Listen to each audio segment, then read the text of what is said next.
Welcome to Shri yoga కేంద్ర. నేను Srinath.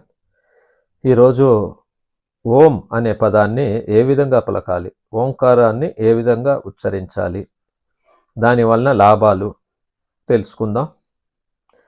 Any meditation poster ఈ విధంగా చైర్లో కానీ, సుఖాసనంలో కానీ, పద్మాసనంలో కానీ కూర్చోండి. చిన్ముద్ర లేదా యోగ ముద్ర కూర్చోండి.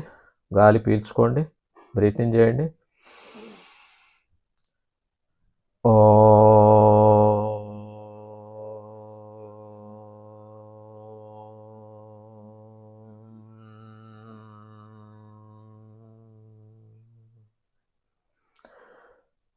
ఓంకారంలో 3 అక్షరాలు ఉంటాయి. ఆ, ఊ, మా. ఈ 3 అక్షరాలని 1:4:2 రేషియోలో మనము ఉచ్చరించాలి.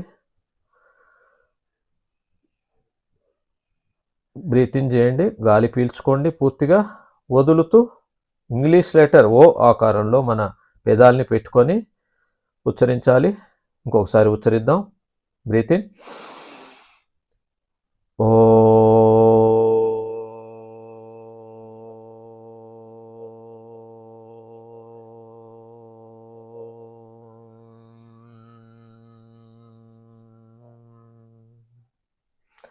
ఈ విధంగా ఉచ్చరించాలి.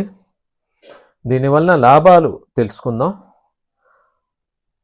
ఓంకారం చేయటం వలన బ్రెయిన్ అనేది రిలాక్స్ అవుతుంది.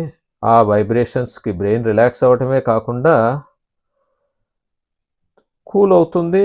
అదేవిధంగా మీ కాన్సన్ట్రేషన్ డెవలప్ అవుతుంది. టెన్షన్స్ ఏమన్నా ఉంటే దూరం అవుతాయి. శారీరకంగా లంగ్స్ స్ట్రెంగ్తన్ అవుతాయి. హార్ట్ హెల్త్కి మంచిది. నర్వస్ సిస్టమ్ రిలాక్స్ అవుతుంది. బ్రెయిన్ ఎప్పుడైతే రిలాక్స్ అవుతుందో నర్వస్ సిస్టమ్ రిలాక్స్ అవుతుంది.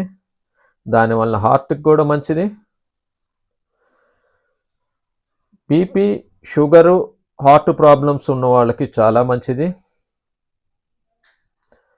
108 సార్లు ఉచ్చరిస్తే మంచిది, లేదా